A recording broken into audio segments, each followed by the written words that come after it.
Anda dipersilakan mengunjungi situs web Falalar.net dan saluran YouTube kami. Kami di sini untuk memperkaya pengetahuan melalui diskusi. Pertanyakan segala hal untuk mendapatkan kebenaran. Jangan percaya mitos apapun.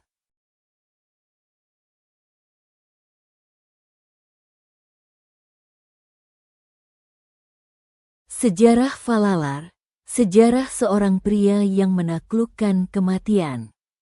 Mengapa kita harus membaca sejarah Falalar?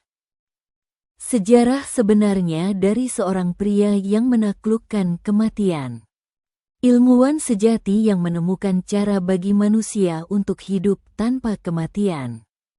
Orang yang menemukan ilmu yang mengubah tubuh manusia menjadi tubuh abadi. Orang yang mengubah tubuh manusia menjadi tubuh pengetahuan. Orang yang memberitahu kita cara bagi kita untuk hidup tanpa kematian. Orang yang mengalami kebenaran alami Tuhan dan memberitahu kita apa bentuk abadi Tuhan dan di mana Dia.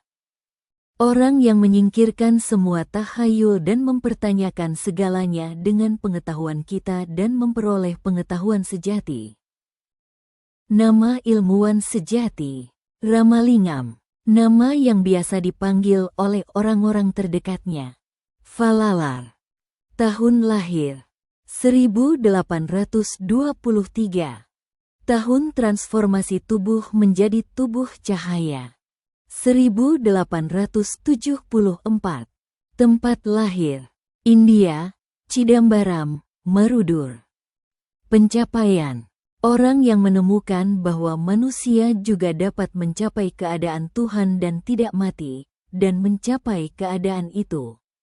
Di India, di Tamil Nadu, di sebuah kota bernama Marudur, terletak 20 km di utara kota Chidambaram, Ramalingam alias Falalar lahir pada hari Minggu, tanggal 5 Oktober tahun 1823, pukul 17.54. Nama ayah Falalar adalah Ramayah, dan nama ibunya adalah Chinamai. Ayah Ramayah adalah seorang akuntan di Marudur dan seorang guru yang mengajar anak-anak. Ibu Chinamai mengurus rumah dan membesarkan anak-anaknya. Ayah Falalar, Ramayah, meninggal dunia pada bulan ke-6 setelah kelahirannya. Ibu Chinamai, dengan mempertimbangkan pendidikan dan masa depan anak-anaknya, pergi ke Chennai, India. Kakak laki-laki Falalar, Sabapati, belajar di bawah bimbingan Profesor Sabapati dari Kanchipuram. Ia menjadi ahli dalam wacana epik. Ia menggunakan uang yang diperolehnya dari menghadiri wacana untuk menghidupi keluarganya. Sabapati sendiri mendidik adik laki-lakinya, Ramalingam. Kemudian, ia mengirimnya untuk belajar di bawah bimbingan guru yang pernah belajar dengannya, Profesor Sabapati dari Kanchipuram. Ramalingam, yang kembali ke Chennai, sering mengunjungi kuil Kandasamy. Ia senang memuja Dewa Murugan di Kandakotam. Ia menggubah dan menyanyikan lagu-lagu tentang Tuhan di usia muda. Ramalingam, yang tidak bersekolah atau tinggal di rumah, ditegur oleh kakak laki-lakinya Sabapati.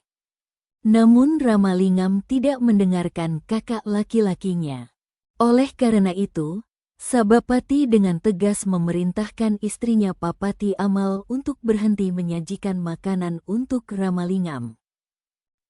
Ramalingam menyetujui permintaan kakak laki-lakinya yang terkasih, berjanji untuk tinggal di rumah dan belajar.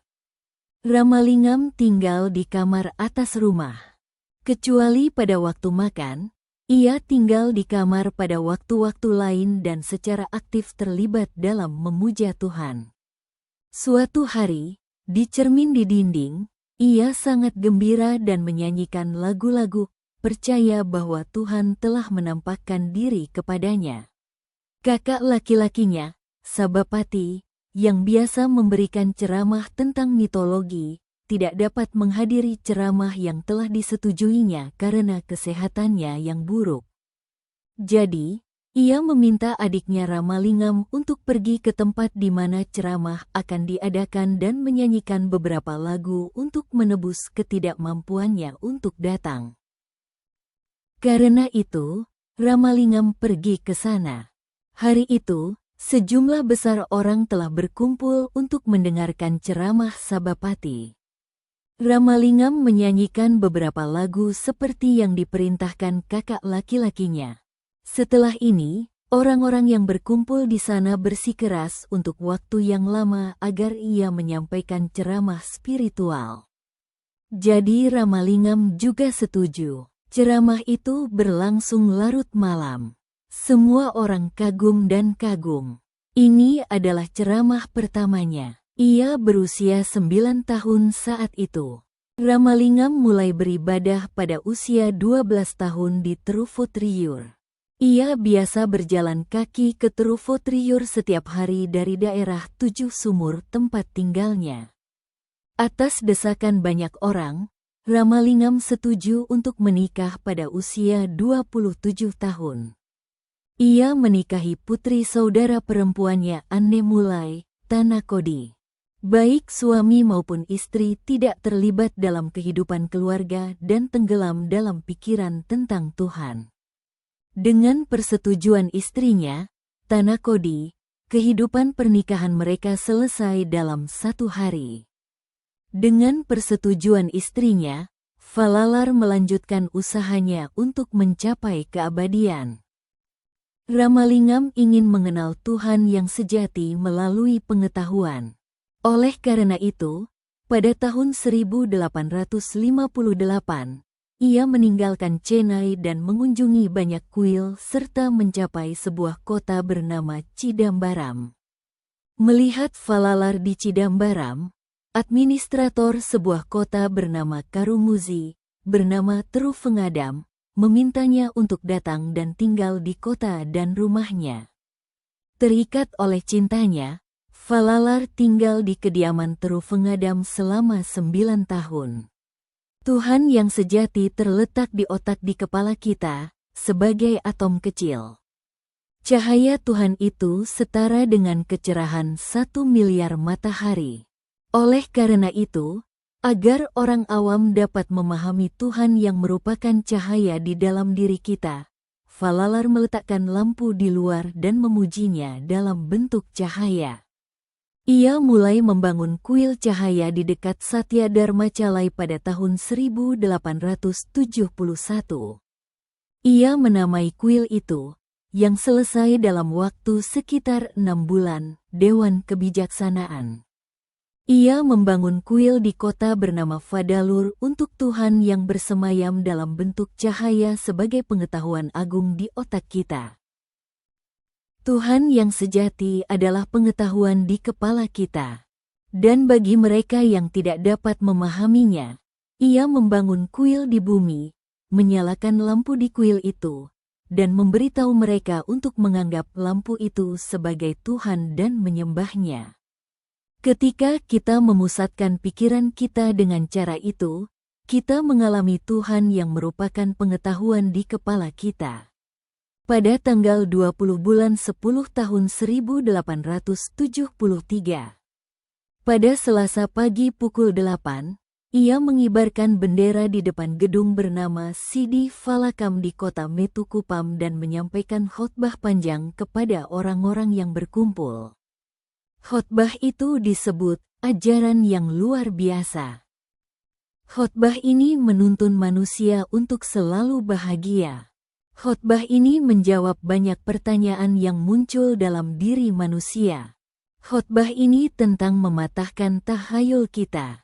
Ia mengatakan bahwa jalan yang benar adalah mengetahui dan mengalami kebenaran alam sebagaimana adanya.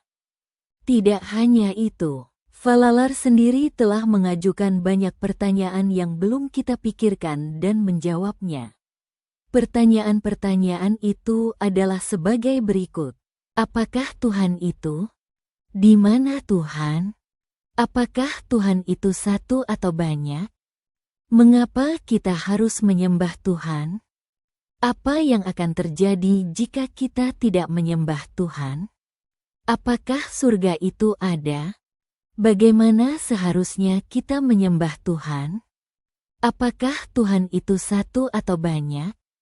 Apakah Tuhan memiliki tangan dan kaki? Dapatkah kita melakukan apapun untuk Tuhan? Apa cara termudah untuk menemukan Tuhan? Di mana Tuhan di alam? Bentuk manakah yang merupakan bentuk yang abadi? Bagaimana kita mengubah pengetahuan kita menjadi pengetahuan sejati? Bagaimana kita mengajukan pertanyaan dan mendapatkan jawabannya? Apa yang menyembunyikan kebenaran dari kita? Dapatkah kita memperoleh sesuatu dari Tuhan tanpa bekerja? Apakah agama berguna dalam mengenal Tuhan yang sejati? Peristiwa berikutnya setelah pengibaran bendera adalah pada bulan Tamil Kartigai, pada hari perayaan cahaya, ia mengambil lampu dipa yang selalu menyala di kamarnya dan meletakkannya di depan rumah besar itu.